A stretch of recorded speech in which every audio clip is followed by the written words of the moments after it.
오늘 저와 여러분에게 평생의 응답으로 주시는 말씀의 언약이 뭐냐? 예수 그리스도와 하나님 나라입니다. 예수 그리스도 정말 영원히 변하지 않는 복음의 비밀이죠. 그렇다면 그 복음의 비밀, 십자가에 우리를 위해 죽으시고 3일 만에 부활하셔서 지금 나와 함께 하심의 언약의 비밀 속에 이제 내 삶의 하나님의 나라가 임재. 이 비밀이 무엇인지 오늘 말씀 통해서 확인하시고 그 말씀이 여러분의 삶을 통해 여러분의 모든 것을 통해 응답으로 확인되는 귀한 예배의 시간 되시기를 예수 그리스도 이름으로 축원드립니다. 저는 요즘 가끔 그런 생각이 조금 듭니다. 여러분은 그럴 때 없으십니까? 참 열심히 살고 있고 잘 살고 있다 생각하다가 어느 날 갑자기 내가 지금 바르게 살고 있는 걸까? 라는 질문을 해보신 적 없습니까? 이걸 요즘 젊은 세대들은 현타라고 하죠. 현실 자각 타임. 이 얘기는 무슨 얘기냐? 현실 속에 나는 지금 무엇을 하고 있지? 농담으로 말을 하죠. 여긴 어디? 난 누구? 내가 있는 곳과 내가 누구인지가 혼란스러워지는 시간. 왜? 시대의 흐름에, 세상의 요구에, 사람들의 요구에 막 따라가다 보니까 뭐가 없냐? 내가 없어요. 그러다 보니까 무슨 생각이 드냐? 내가 정말 바른 길을 가고 있나? 저도 요즘 가끔 그런 생각이 들거든요. 목회자지만 일을 하게 돼서 하나님이 그렇게 인도를 하심에 따라 일을 할 때 일을 해요. 그럼 일을 하다가 말고 문득 그런 생각이 한 번씩 듭니다. 이게 맞는 걸까? 내가 지금 잘하고 있는 걸까? 아니면 이걸 내려놓고 세상에 많은 목사님, 세상에서 많은 사람들이 이야기하고 또 많은 목사님들이 말씀하시는 것처럼 그냥 이걸 다 내려놓고 이렇게 해야 되는 거 아닌가? 또 반대로 이렇게 사는 게 아니라 일단은 다 멈춰놓고 이렇게 해야 되는 거 아닌가? 라는 혼란이 들 때도 있습니다. 우리의 삶 속에 바른 길을 가고 있는가? 사람들이 말하는 바른 길은 뭐죠? 사람들이 말하는 바른 길은 뭐냐? 성공의 길이에요. 무언가 있어야 되는 가치를 따라가는 삶. 그 가치가 세상에서 말하는 가치를 따라가는 삶. 그리고 이건 다 똑같죠. 성실하게 살아가는 삶. 또 시대가 말하는 바른 길이 있어요. 시대마다 무언가를 해야 되는 시대가 있겠죠. 우리나라로 얘기하자면 조선시대가 있고 조선시대를 거쳐서 근대화가 지나서 일제강점기 시대가 있었죠. 그때는 독립군이요 나라를 위해서 사는 게 바른 길이었겠죠. 우리나라 같은 경우는. 그럼 지금 이 시대가 요구하는 바른 길은 또 뭘까요? 미래를 준비하라고 이야기를 하죠. 그리고 그 준비 속에 그 평가는 어떻게 받냐? 후대가 평가할 거다라고 얘기하죠. 그걸 우리는 역사라고 이야기를 합니다. 또 그렇다면 종교에서 말하는 바른 길은 뭘까요? 선하게 살아라, 착하게 살아라, 베풀며 살아라 그래요. 내가 가진 게 2개밖에 없으면 하나는 나눠줘라. 한 도깨비라는 드라마에서 그런 장면이 한번 잠깐 나오더라고요. 제가 드라마는 잘 안 보는 편인데 하도 유행하는, 그러니까 왜 전국적으로 왜 난리가 나는 드라마는 좀 보는 편이에요. 왜냐하면 거기에 문화나 사람들이 원하는 그런 문화적인 가치가 심겨져 있기 때문에 대부분 히트를 치는 거거든요. 그런 것 때문에 조금씩 보는데 그 장면에서 그런 장면이 한번 나옵니다. 공유 도깨비로 나오죠. 말도 안 되는 얘기지만. 근데 이제 정비하시는 분이 직장을 잃었어요. 그런데 갈 데가 없으니까 벤치에 앉아서 밥 대신 샌드위치를 먹어요. 근데 여러분 아시죠? 편의점에 샌드위치 사면 어떻게 돼 있죠? 2조각으로 나눠져 있죠. 그걸 하나 나눠줘요. 공유회의에. 나눠주면서 뭐라 그러냐? 우리 같은 사람이 일할 자리도 있겠죠. 당신도 일이 없어서 쉬나 보네요. 그러더니 뭐라고 얘기하냐? 샌드위치가 2개라 나눠 먹으라고 2조각이라고 하나 드시라고. 그리고 우리도 일할 자리가 있을 거라고. 그러니까 도깨비가 이렇게 행운을 가져다 주죠. 웬 회자 이게 뭘로. 근데 제가 그 장면을 보면서 무슨 생각이 들었냐? 저게 종교성이다라는 생각이 들었어요. 종교에서 말하는 바른 가치는 뭐냐면 그런 겁니다. 내가 좀 어렵더라도 2개 가졌으면 하나 베풀 수 있는 사람. 그래서 모든 종교는 사실은 굉장히 좋은 이야기죠. 선을 베풀고 착하게 살고 남과 함께하며 살고 그렇게 살아가는 삶이 바른 길이라고 이야기하죠. 근데 하나님이 말씀하시는 바른 길은 뭘까요?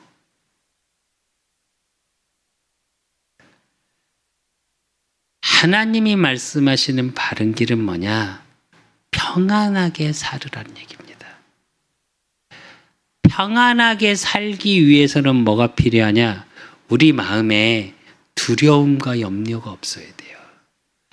우리 마음에 인생을 살아가면서 늘 두려워하고 늘 염려하고 늘 걱정하면서 살 수밖에 없는데 하나님과 함께하는 삶은 어떤 거냐? 하나님이 말씀하시는 바른 길은 어떤 거냐? 평안의 길을 얘기하세요. 왜 그러냐? 성경에 그 답을 말합니다. 창세기 3장에 하나님 사단에게 속아서 하나님을 떠난 이후 인간에게 온 게 뭐냐? 내가 벗었으므로 두려워서 숨었나이다. 하나님의 진노 아래 있게 되고 그 하나님의 진노 속에 늘 두려움 속에 피하는 삶을 살 수밖에 없어요. 그걸 회복하는 비밀이 뭐냐? 예수가 그리스도 되심을 믿고 영접한 하나님의 자녀. 그렇다면 오늘 예배를 드리는 모든 하나님의 자녀인데 영접한 하나님의 자녀잖아요. 예배 드리는 모든 분들은. 근데 왜 우리에게 두려움과 염려가 사라지지 않는 걸까요? 그건 왜 그러냐? 오늘 말씀을 통해서 보겠지만 부활의 신앙, 부활의 소망 속에 살지 못하기 때문이에요. 여러분 정말 열심히 잘 살고 계시거든요. 오늘을 열심히 살고 계시고 오늘을 열심히 살아내고 계시고 여러분의 오늘은 과거에 열심히 살아오신 오늘 속에 있는 거예요. 그렇다면 여러분의 미래에 대한 두려움이 아니라 여러분이 미래에 대한 확신을 갖고 살아가셔야 돼요. 왜? 하나님의 자녀는 하나님이 붙들고 계시니까요. 내가 책임지는 인생이 되고 내가 바른 길을 가려고 하면 어렵고 힘들고 두려운 길이 됩니다. 그런데 하나님의 인도 속으로 가는 길을 따라가면 어떻게 되냐? 평안의 길이요. 가는 여정 속에 사건도 있고 문제도 있고 어려움도 있을 수 있어요. 그런데 사건 속에 문제 속에 어려움 속에 하나님이 여러분을 위한 축복이 무엇인지 계속 확인시키시는 응답의 길을 걸어가게 되는 거예요. 그래서 평안의 길입니다. 우리는 평안의 길이라고 하면 아무 사건도 아무 문제도 없는 걸로 생각할 수 있어요. 근데 하나님은 뭐라고 말씀하시냐? 오늘 마태복음 28장 마지막 절에 뭐라 그래요? 내가 세상 끝날까지 너와 함께 하겠다 말씀하세요. 우리가 두려움의 길, 염려의 길, 인생의 여정을 걸어가는데 하나님이 창조의 능력으로 함께 하시겠대요. 그래서 여러분, 두려워하지 마십시오. 염려하지 마십시오. 하나님의 자녀는 현타를 가질 필요 없어요. 현실 자각을 가지실 필요 없고 뭘 봐야 되냐? 하나님의 뜻이 무엇인지 생각해 보세요. 지금 그 시간을 통해 하나님이 나에게 주실 응답이 무엇인지를 생각해 보세요. 제가 요즘 말합니다. 나는 행복한 사람이라고. 그 말은 무슨 의미가 담겨 있냐? 내가 행복하다 말하니까 아무 어려움도 없고 힘겨움도 없고 부족함도 없는 줄 아시는 분도 있더라고요. 아니요, 너무너무 힘들어요. 몸도 아프고요. 걷는 것도 힘들고요. 엊그제는 제가 우리 영희사님한테 그런 얘기를 했어요. 야, 발목도 너무 아프고 무릎도 너무 아프고 나 허리도 너무 아프고 팔목도 아프고 엘보도 아프고 모든 관절이 지금 다 아픈 것 같아. 이렇게 60, 70이 돼서 다 관절이 고장나면 어떡하냐? 웃으면서 그랬습니다. 했더니 웃더라고요. 뭐라고 말은 못하고. 진짜로 아파요.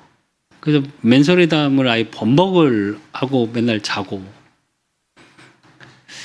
또 사람들이 어느 정도로 이야기하냐? 거의 뭐 반말에 무시하는 듯한 말투에. 지난주에는 한 분이 그러시더라고요. 그렇게 2, 3일 나오고 마니까 인생 그렇게 사는 거야. 다른 사람 이야기를 하는 것 같으나 그게 일용 노동자들 얘기를 그런 식으로 무시하며 말하더라고요. 제가 옆에 서 있는데. 물론 저한테 한 얘기는 아닙니다. 근데 그런 시선으로 말하고 그런 무시하는 말로 말해요. 그분은. 제가 그 지난주 한 3일 되게 힘들었거든요. 그러니까 일이 힘든 걸 떠나서. 근데 이런 속에 있는데 왜 저는 행복한 사람이라 말할 수 있냐? 예. 그걸 통해서요. 제 육신의 어려움, 경제의 어려움, 또 이제 차가 없다 보니까 여러 가지 움직일 때 제약도 많고 또 뭐 한 모임을 갔는데 저만 차가 없더라고요. 다 그러니까 이제 약속 장소나 그런 걸 당연히 차를 끌고 오는 기준으로 잡죠. 그리고 밖에서 이러고 서 있는데 참 기분 그렇더라고요. 서글픔도 와요. 그러니까 경제적 어려움, 뭐 그런 느낌, 뭐 힘겨움 없냐? 다 있습니다. 그런데 왜 저는 행복한 사람이라 말할 수 있냐? 한 가지예요. 저에게 언약이 있습니다. 후대라는 언약이 저한테 있고요. 요한복음 21장 15절에 19절의 말씀처럼 내 어린 양을 먹이라, 내 양을 치라, 내 양을 먹이라 말씀하신 그 하나님을 사랑하는 마음의 은혜를 제게 주셨고요. 그래서 후대를 통해 문화적인 교회라는 언약을 우리 그사랑교회를 통해 주셨습니다. 그래서 정말 우리 그루터기 그 거룩한 씨가 될 후대를 찾고 세우고 남기는 교회. 그래서 그걸 하기 위해 이 시대에 흑암 문화가 전부인 것 같은 이 시대에 복음 문화로 바꿀 수 있는 문화적인 교회. 지역에 있는 또 전 세계의 어떤 사람이든 늘 평안하게 올 수 있는 교회. 저는 그걸 꿈꿉니다. 그걸 할 수 있도록 하나님이 저에게 만들어가는 과정이고요. 저에게는. 지금의 어려움이 끝이 아니고 저는 지금의 어려움이 새로운 매일의 시작 속에 있거든요. 그래서 저는 행복한 사람입니다. 왜?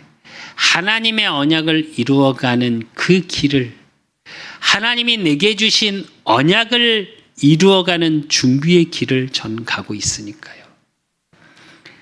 우리 기준에 바른 길은 간다, 나는 잘못된 길을 간다가 아니고요. 어려움의 길 같고 고난의 길 같고 힘겨움의 길 같고 때론 정말 돌아가고 싶고 멈추고 싶고 그런 내 개인의 생각하고 상관없이 하나님이 이루어 가시고 성취시켜 나가실 그 삶의 여정 길 속에 있는 나, 또 여러분, 그렇기 때문에요. 염려하거나 근심하고 세상에서 말하는 바른 길, 시대가 말하는 바른 길이 아니라 하나님의 말씀의 언약의 길을 가십시오. 그러면 여러분의 길은 평안의 길이 될 것이고요. 여러분의 길은, 인생의 길은 소망의 길이 될 것이고요. 여러분의 인생의 길은 그 하나님의 말씀이 성취되어져 가는 길이 되어질 것이고요. 그러면 여러분의 인생의 길이 후대가 여러분을 바라보면서 멋있는 삶, 살리는 삶을 살아가신 전도자라는 인정을 받게 되는 인생의 길이 되어지실 겁니다. 예수천당 불신지옥 외치고 다니는 전도가 아니라 내 인생 여정을 통해 많은 자를 살리고 세우고 남기는 인생의 길. 그래서 저와 여러분은 행복한 자예요. 그래서 저와 여러분은 모든 삶의 현장이 하나님의 나라 속에 있는 겁니다. 어떠한 상황에도 염려하거나 두려워하지 마시고 확신 갖고 살아가십시오. 그래서 하나님이 말씀하시죠. 그래서 사도 바울은 또 말합니다. 염려하고 두려워하지 말고 다 주께 맡겨 버리라. 그리하면 모든 지각에 뛰어난 하나님의 평강이 너의 마음과 생각을 지키시리라. 근데 그 앞에 뭐라 그래요? 감사함으로 아뢰래요. 구원의 비밀을 누리고 계십시오. 그 구원의 능력은 어디서 나오냐? 부활의 능력에서 나와요. 그 구원의 능력은 어디서 나오냐? 십자가의 능력에서 나와요. 십자가에서 다 이루었다. 끝. 부활의 능력, 새로운 시작, 재창조의 역사, 그게 여러분의 삶을 통해 하나님 나라의 임재를 통해 하나님 나라가 확장되어가는 증인이 되시기를 예수 그리스도 이름으로 축원드립니다. 오늘 말씀의 본문을 통해서 좀 보겠습니다. 오늘 말씀의 마태복음 28장이죠. 왜 27장을 안 보고 28장으로 왔냐? 27장은 십자가 사건입니다. 네, 이거는 저는 개인적으로 그렇습니다. 십자가 사건은 늘 말씀에 저는 계속 다뤄요. 그렇기 때문에 너무 잘 아시는 내용이고 어쩌면 모든 하나님의 자녀는 또 예배 자리에 앉아있는 하나님의 자녀는 이 십자가 사건이 매일의 삶 속에 있으셔야 돼요. 그래야 다 끝난 겁니다. 그렇다면 그 다 끝난 십자가의 사건을 통해 우리가 누려야 될 게 뭐냐는 거죠. 왜 하나님이 예수님을 그리스도로 이 땅에 보내셔서 말씀이 육신이 되어서 오셔서 우리를 대신해서 죽으셔야 했냐고요. 죽음이 중요한 게 아니잖아요. 그 죽음은 어떤 죽음이냐? 살리기 위한 죽음이에요. 그래서 28장을 통해서 볼 겁니다. 제일 먼저 여러분이 28장을 보면 사실은 우리 교단에서는 제일 많이 보는 말씀이 28장 16절에서 20절이죠. 부활하신 주님이 이 땅에 하나님 자녀에게 내린 지상 명령이죠. 근데 그 명령을 이루기 전 앞에 어떤 것이 이루어야 되는지 우리가 무엇을 믿어야 되고 어떤 신앙을 가져야 되는지부터 확인해야 되겠죠. 그래서 제일 먼저 봐야 될 건 뭐냐? 예수 그리스도의 부활 사건은 역사적 사실이라는 거예요. 오늘 마태복음 28장 5절에서 7절에 보면 부활하신 주님 그 증거가 나오죠. 5절에 보면 천사가 여자들에게 말하여 이르되 너희는 무서워하지 말라. 십자가에 못 박히신 예수는 너희가 찾는 줄을 내가 아노라 그래요. 이 장면이 어떤 장면이냐면 예수님이 십자가에 죽으시고 다 끝났다 그러고 베드로와 제자들이 사실은 도망을 가버렸죠. 가고 났는데 막달라 마리아와 여자들이 뭘 하냐? 이스라엘 민족은 뭐가 있냐? 장사 지낸 지 3일이 지나면 그 시체를 향유를 계속 발라주는 게 있어요. 내가 존경하고 그러는 분들에게 가서. 그래서 그걸 하고 확인하러 온 거예요. 그런데 천사가 그 얘기를 하고 그가 여기 계시지 않고 그가 말씀하시던 대로 살아나셨느니라. 와서 그 누우셨던 곳을 보라 그럽니다. 부활을 눈으로 확인한 거겠죠. 7절에 보니까 그가 안 계심을 확인시키시고 그 다음에 7절이 뭐라고 그러냐? 또 빨리 가서 그의 제자들에게 이르되 그가 죽은 자 가운데서 살아나셨고 너희보다 먼저 갈릴리로 가시나니 거기서 너희가 배우리라 하라. 보라 내가 너희에게 일렀느니라 하거늘 이래요. 무슨 말일까요? 여러분, 이 본문 28장이 왜 굉장히 중요하냐면요. 지금 천사가 말을 하는데 봐, 십자가에 못 박힌 거 너희들 봤지? 그 다음에 뭐를 해요? 여기 없지? 너희들이 분명히 죽은 걸 봤지? 여기 누우신 걸. 왜냐하면 예수님 십자가에 죽으시고 십자가 처형이 끝난 다음에 내려서 향유를 발랐던 여인들이에요. 죽음을 봤다고요. 그 자리에 누웠다고요. 근데 없어. 그러고 뭐라 그래요? 너희 삶의 현장에 가서 너희가 아는 사람들에게 가서 말해라. 거기 먼저 가셨을 거다 너희보다. 성경을 왜 제가 이렇게 표현을 하냐면 많은 과학자들이나 또 시대 엘리트들이 그런 얘기를 해요. 하나님 모르는 시대 엘리트들이 성경을 가지고 허황된 이야기다, 꾸며낸 이야기다라는 표현을 많이 해요. 근데 성경은 그래서 성경을 뭐라고 그러냐? 비과학적이다 이렇게 표현해요. 여러분 근데 성경의 말씀을 잘 읽어보시잖아요. 굉장히 과학적입니다. 과학의 기본적인 게 육하 원칙이죠. 성경을 가만히 읽어보시고 생각해 보십시오 한번.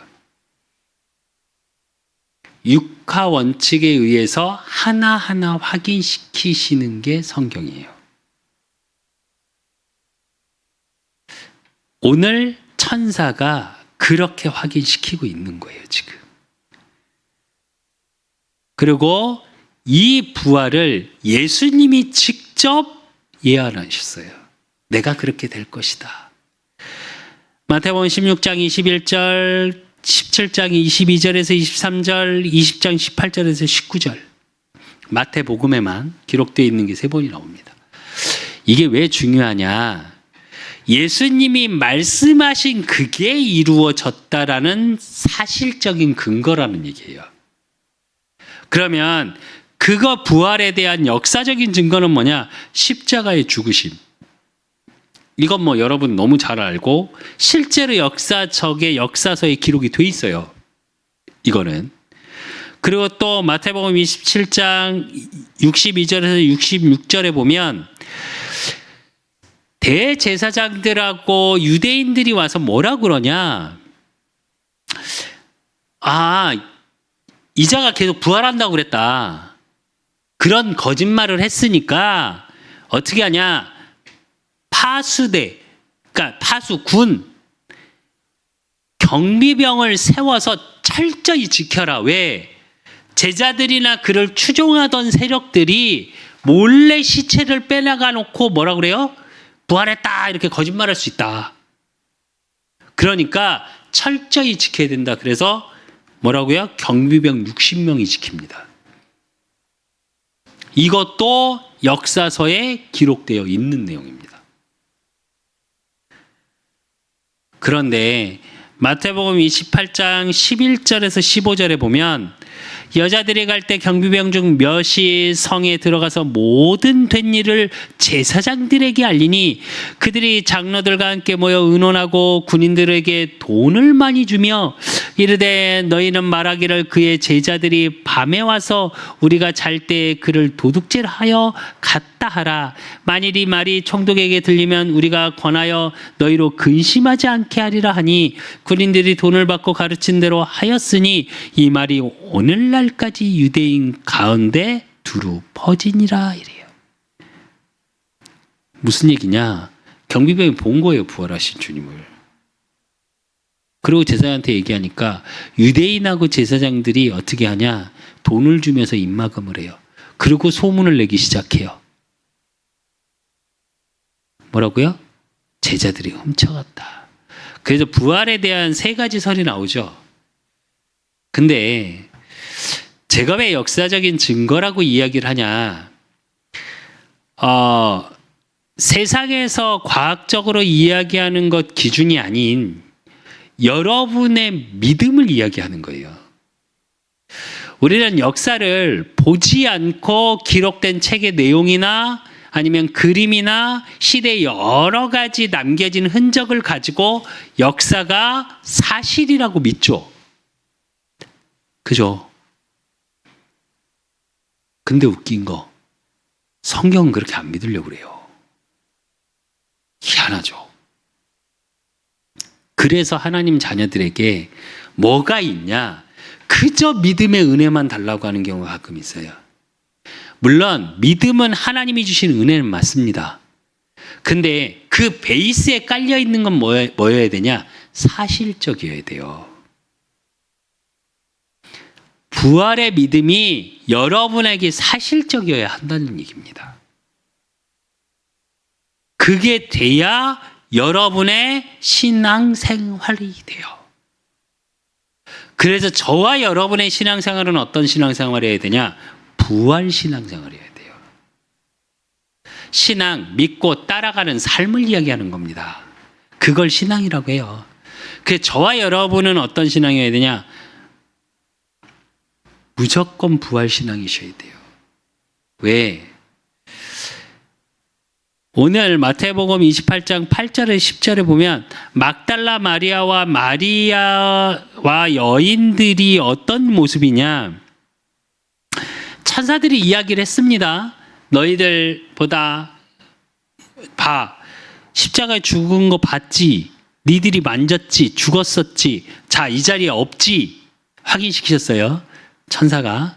그러고 나서 너희들이 그 갈릴리의 제자들이 있는 곳에 예수님이 가서 확인해봐. 그래서 제자들에게 이야기해. 라고까지 확인했어요. 그런데 여인들의 모습이 어떠냐면 8절에 보면 그 여자들이 무서움과 큰 기쁨으로 이래요. 잘 생각해 보십시오. 예수님이 부활을 계속 예언하셨어요. 죽어야 될 십자가에 처형받아야 될 이유도 설명하셨어요. 이사야 53장의 말씀처럼 우리의 질병과 우리의 연약함과 우리의 죄에 대해서 완전히 해결하기 위해서 내가 죽을 거다라고까지 이야기 다 하셨어요. 근데 어떠냐? 부활을 들었는데도 어때요? 두려움이 앞서요. 기쁘기만 해야 되잖아요. 우리가 이럴 수 있습니다. 우리 인생의 두려움을 가지고 있을 수 있고요. 큰 기쁨으로 빨리 무덤을 떠난 제자들에게 알리려고 다름질할세 이래요. 그러니까 희한하게 기쁨만 있으면 되는데 두려움이 섞여 있어. 여러분, 두려워하지 마십시오. 어떤 일에도. 그리고 또 하나 뭐가 있어야 되냐? 부활의 주님을 만나셔야 돼요. 무슨 말이냐? 왜 우리가 다 예수 그리스도 마음으로 믿어 입으로 시인하여 영접하는 자 곧 그 이름을 믿는 자는 문 밖에 서서 내가 두드리노니 내가 그와 더불어 먹고 그는 나와 더불어 먹으리라. 분명히 함께 하시는데 무슨 소리냐? 이건 무슨 소리냐면 정말 부활의 주님이 나의 삶을 통해 나의 영혼을 통해 매일의 삶을 통해 늘 만나줘야 돼요. 이 만남은 지속적인 만남을 이야기해요. 영접은 단회적입니다. 구원은 단회적이에요. 딱 한 번만 하면 구원은 받아요. 그런데 신앙생활, 여러분의 삶 속에 부활 신앙의 삶을 살으려면 어떻게 돼야 되냐? 그게 매일 매 사건을 통해 나에게 이루어져야 돼요. 그렇지 않으면 우리는 어떠냐? 두려워요. 그렇지 않으면 어떻게 되냐? 평안이 없어요. 그러니까 예수께서 그들을 만나 이르시되 평안하냐 시건을 이래요. 재밌죠? 부활의 주님을 만났는데 주님이 첫 마디가 뭐예요? 평안이 있을지어다가 아니라 평안하냐? 여러분이 하루의 삶 속에 평안한 마음이 아니다. 그러면 주님이 주시는 마음은 아닙니다. 주님을 만난 부활의 신앙생활의 매일의 삶 속에 확인된다는 건 뭐냐? 문제 사건 속에서도 평안할 수 있는 힘이 있냐? 이거예요. 그러면서 10절에 말씀하세요. 이에 예수께서 이르시되 무서워하지 말라. 가서 내 형제들에게 갈릴리로 가라. 하라. 거기서 나를 보리라 하시니라. 이래요. 다시 한번 보겠지만 제일 중요한 건 뭐냐? 부활신앙의 제일 중요한 게 뭐냐? 그 부활의 내가 만난 부활의 주님을 전하는 거예요. 부활신앙은. 왜 그래야 되냐? 모든 생명을 주관하시는 이가 예수님이시기 때문에 부활의 능력을 통해 죽음과 삶을 생명의 주관자라는 사실을 확인시키신 겁니다. 그의 요한복음 10장 17절에 18절에 보면 내가 내 목숨을 버리는 것은 그것을 내가 다시 얻기 위함이니 이로 말미암아 아버지께서 나를 사랑하시느니라. 이를 내게서 빼앗는 자가 있는 것이 아니라 내가 스스로 버리노라. 나를 버릴 권세도 있고 다시 얻을 권세도 있으니 이 계명은 내 아버지에게서 받았노라 하시니라. 이래요. 예수님의 권세를 얘기하죠. 근데 그 권세는 어떤 권세예요? 생명의 주관자예요. 그렇기 때문에 저와 여러분의 부활신앙이라는 건 뭐냐? 데살로니가전서 4장 13절에 18절에 보면 형제들아 자는 자들에 관하여는 너희가 알지 못함을 우리가 원하지 아니하노니 이는 소망 없는 다른 이와 같이 슬퍼하지 않게 하려 함이라. 우리가 예수께서 죽으셨다가 다시 살아나심을 믿을진데 이와 같이 예수 안에 있는 자는 자들도 하나님이 그와 함께 데리고 오시리라. 우리가 주의 말씀으로 너희에게 이것을 말하노니 주께서 강림하실 때까지 우리 살아남아 있는 자도 자는 자보다 결코 앞서지 못하리라. 주께서 호령과 천사장의 소리와 하나님의 나팔 소리로 친히 하늘로부터 강림하시리니 그리스도 안에서 죽은 자들이 먼저 일어나고 그 후에 우리가 살아남은 자들도 그들과 함께 구름 속으로 끌어올려 공중에서 주를 영접하게 하시리니 그리하여 우리가 항상 주와 함께 있으리라. 그러므로 이러한 말로 서로 위로하라. 이래요. 무슨 말 같습니까? 무슨 말씀인 것 같으십니까? 예수님이 부활의 첫 열매라 그랬어요. 우리도 부활을 얘기하는 겁니다. 예수님의 재림 때에 우리도 올라간다. 그래서 우리의 하나님 믿었던 모든 하나님의 자녀, 영과 육신이 만나 부활한다. 그래서 우리의 소망은 어디 있어야 되냐? 부활에 있어야 돼요. 그때가 어느 때냐? 그래서 우리 기독교를 이제 교로 얘기하면요, 재림신앙이라고 하죠. 근데 재림이 주는 의미는 뭐냐? 예수님이 다시 이 땅에 내려오실 때, 사도행전에 얘기하죠. 예수님이 올라가실 때 제자들이 막 바라보니까 천사가 얘기하죠. 왜 놀라느냐고. 너희가 지금 본 것 같이 예수님이 이렇게 올라간 같이 똑같이 내려올 건데, 그때를 이야기하는 거예요. 지금 데살로니가전서에서. 뭘 여기에요? 그때 모든 것이 부활한다. 그래서 저와 여러분의 모든 것은, 그래서 성경에 보면 하나님의 자녀는 죽는다고 표현 안 돼 있습니다. 뭐라고 표현돼요? 잠잔다 표현되는 거예요.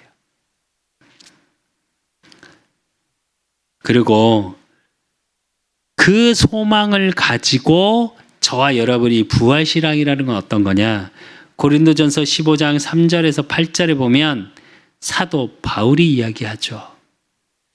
내가 받은 것을 먼저 너에게 전하였노니 이는 성경대로 그리스도께서 우리 죄를 위하여 죽으시고 장사 지낸 바 되셨다가 성경대로 사흘 만에 다시 살아나사 게바에게 보이시고 후에 12 제자에게와 그 후에 500여 형제에게 일시에 보이셨나니 그 중에 지금까지 대다수는 살아있고 어떤 사람은 잠들었으며 그 후에 야고보에게 보이셨으며 그 후에 모든 사도에게와 맨 나중에 만삭되지 못하여 난 자 같은 내게도 보이셨느니라 이래요. 성경이 잘 보면 사도 바울은 뭐라고 그러냐? 성경대로 언약이 성취된 예수님이 그리스도 오심을 전하는 거예요. 우리는 복음을 전한다는 게, 또 전도를 한다는 게 단순히 신앙이 좋다, 아니면 어떤 분은 그러시더라고요. 전도에 달란트가 있다. 맞습니까? 물론 전도에 조금 더 사명이 불타는 분들도 있어요. 근데 그건 하나님이 주신 은혜죠. 정확히 말하면. 중요한 건 뭐냐, 여러분. 여러분의 부활신앙이라는 건 뭐냐? 부활하신 예수님이 그리스도 되심을 증거하는 자여야 돼요.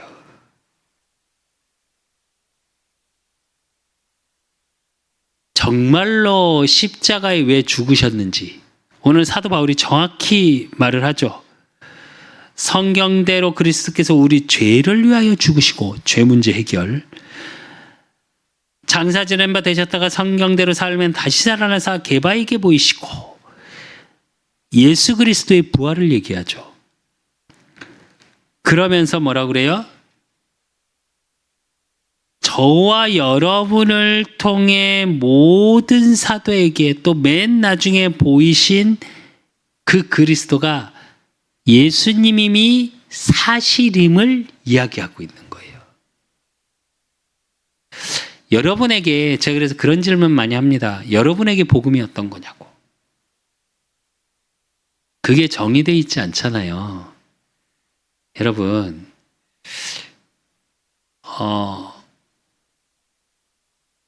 복음이 내게 정리가 안 돼 있는 거예요. 그러니까 저는 항상 이 말 자주 하죠. 굉장히 제 설교할 때 그 말 참 잘하는데, 누군가가 저에게 복음이 뭐냐고 저한테 질문한다면 전 늘 똑같은 말을 합니다. 진짜 나를 알게 하신가. 이 말의 의미는 뭐냐? 하나님 만나기 전, 비포의 저를 전 너무 잘 알아요. 저는 죄인이었고요. 제 생각은 세상에서 말하는 기준을 갖고 살아가는 것 같았으나 악했습니다. 사람을 살리기보단 어떻게든 저 인간 짓밟아서 나는 성공해야지가 저는 컸던 사람이에요. 근데 저는 저를 어떻게 생각하고 주변에서 저를 어떻게 이야기했었냐? 기본을 지키는 사람이라고 말을 굉장히 많이 들었어요. 아니요. 저는 악한 자였습니다. 아니, 지금도 사실은 그래요. 그래 저는 하나님의 은혜가 필요한 거고. 그게 복음이 아니었으면 그렇게 안 보였을 거예요. 제 자신이. 그래 저는 복음이 깨닫고 나서 제일 감사한 게 뭐였냐? 진짜 제가 보여지더라고요. 그래서 애프터가 어떻게 되냐? 저는 나무래 제가 자주 말씀드리지만 내가 모르는 사람에게 말 거는 것도 별로 안 좋아하는 사람이에요. 전 친하지 않은 사람이 친한 척하는 거 제일 싫어합니다. 저는. 그건 지금도 좀 있어요. 근데 그랬던 제가 영혼을 놓고 눈물을 흘리며 기도해요. 제가 그랬다는 거 아닙니다. 이건 그 은혜로 바꾸셨다니까요. 저를. 진짜 내가 보여지고 내가 무엇을 해야 될지가 진짜 보여진 내 인생을 보여진 거. 내 인생의 그림이 내가 어떤 길을 가고 어떻게 살아야 하는지의 그림을 쫙 보여지게 한 거. 그게 복음입니다. 저에게. 그래서 진짜 나를 알게 하셨다는 표현을 하는 거예요. 제가. 과거와 현재와 미래가.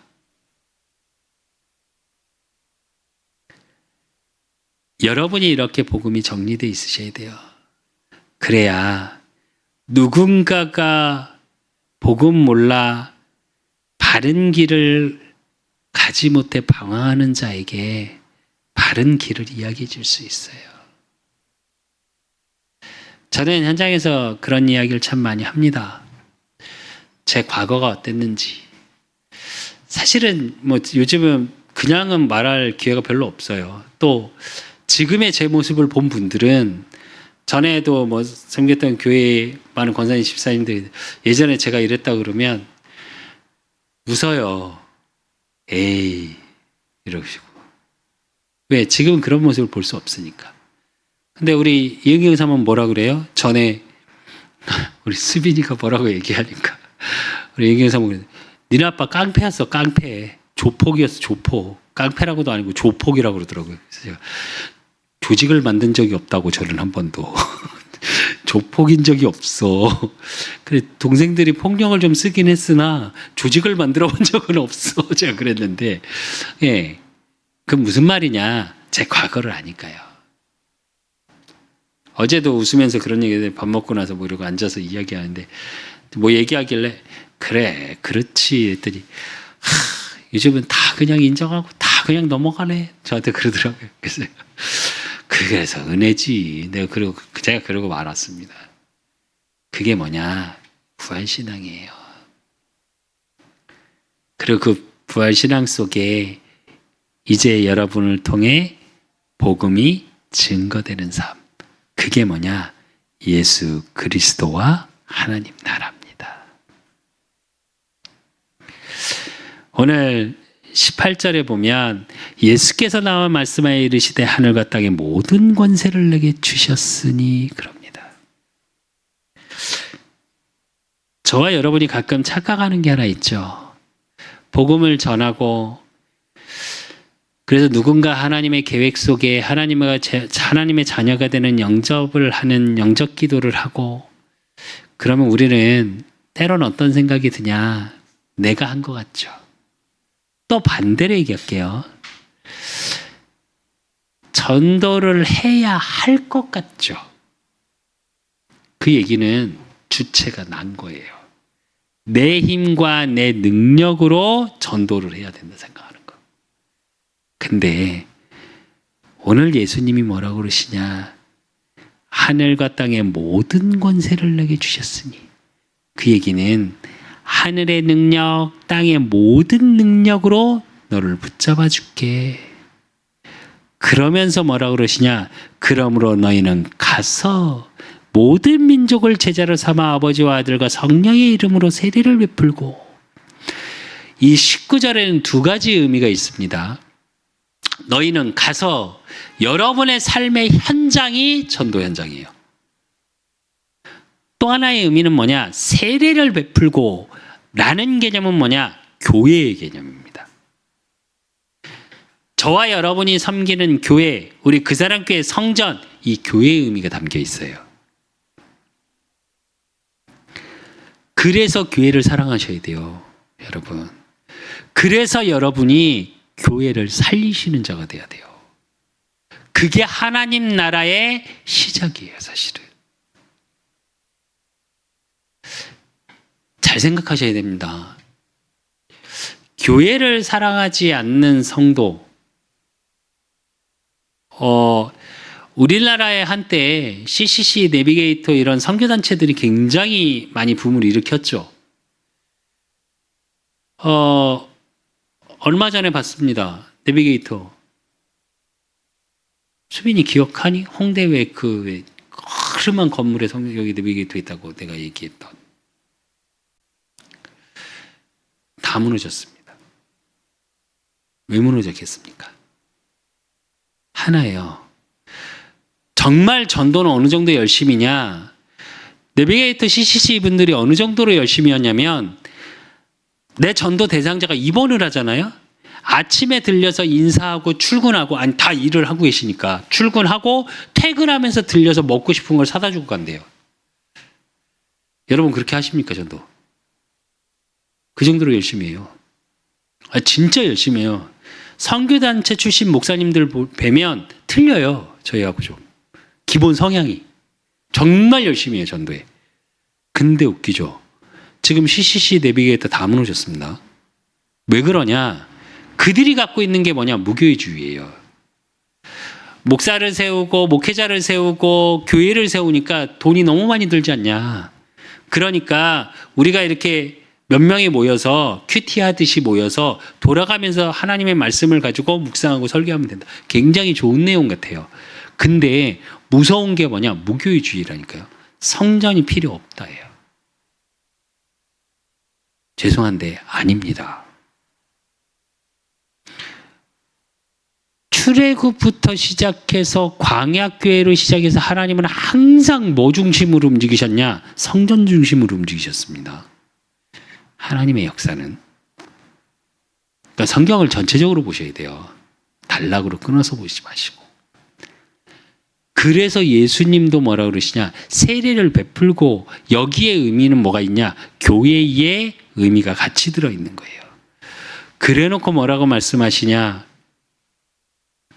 20절에 내가 너에게 분부한 모든 것을 가르쳐 지키게 하라. 볼지어다 내가 세상 끝날까지 너희와 항상 함께 있으리라 하시니라. 하나님이 함께 하시겠답니다. 그래서 여러분이 누려야 될 게 뭐냐? 계시록 21장 6절에서 7절에 보면 예수 그리스도와 하나님의 나라. 또 내게 말씀하시되 이루었도다. 나는 알파요 오메가요 처음과 마지막이라. 내가 생명수 샘물을 목마른 자에게 값없이 주리니 이기는 자는 이것을 상속으로 받으리라. 나는 그의 하나님이 되고 그는 내 아들이 되리라. 이래요. 하나님 나라의 확장에 상속받은 자, 하나님 나라의 상속받은 자가 저와 여러분이에요. 그래서 우리가 하나님 뭐라고 부르죠? 아빠, 아버지라고 부르죠. 복음의 비밀을 누리십시오. 그리고 그 복음을 증거할 수 있을 만큼 평안하고 행복한 하나님의 인도받는 언약의 길로 가십시오. 그래서 결론으로 그 길을 갔던 사도 바울은 뭐라고 얘기하냐? 빌립보서 4장 12절에 13절에 보면 나는 비천에 처할 줄도 알고 풍부에 처할 줄도 알아. 모든 일 곧 배부름과 배고픔과 풍부와 궁핍에도 처할 줄을 아는 일체의 비결을 배웠노라. 내게 능력 주시는 자 안에서 내가 모든 것을 할 수 있느니라. 라고 바울은 고백합니다. 비천에 처할 줄도 풍부에 처할 줄도 배고픔과 배부름과 또 풍부와 궁핍의 모든 상황에서 누리는 비밀이 뭐요? 부활의 능력. 비천에 처할 줄 않는 얘기는 무슨 얘기냐? 사람들이 나를 무시하고 내 환경이 너무 어렵고 그래서 모든 일어나는 사건 속에서도 부활의 능력. 그렇기 때문에 여러분의 삶을 통해 하나님의 나라가 임재해 있음을 확인하는 것. 그래서 내게 능력 주시는 자 안에서 내가 모든 것을 할 수 있는 겁니다. 그래서 여러분, 여러분이 일평생에 절대 놓치지 말아야 할 것. 예수 그리스도와 하나님 나라입니다. 그래서 예수 그리스도를 증거하는 자의 축복 속에 여러분의 모든 삶의 현장에 하나님 나라의 임재의 참 축복의 증인 되시기를 예수 그리스도의 이름으로 축원드립니다. 하나님 아버지 감사합니다. 우리 그 사람 교회 모든 성도님들 가는 현장에 하나님 나라의 비밀, 그 부활하신 주님의 능력이 그들의 모든 삶을 통해 보여지게 하시고, 그래서 모든 족속으로 가는 나의 삶의 현장 속에 세례를 베풀고 교회의 비밀이 누려지고 주시는 예배의 비밀이 누려지고 기도의 비밀이 누려짐으로 하나님이 나와 함께 하심의 증거가 그들의 모든 삶과 만남과 업과 과정을 통해 그래서 사람을 살리는 자, 또 그 현장에 흑암의 나라가 무너지고 하나님 나라가 세워지는 하나님 나라의 확장의 증인되어질 수 있도록 하나님이 축복하시고 인도하시고 역사해 주실 줄 믿사옵고 살아계신 예수 그리스도 이름으로 감사함으로 기도드리옵나이다.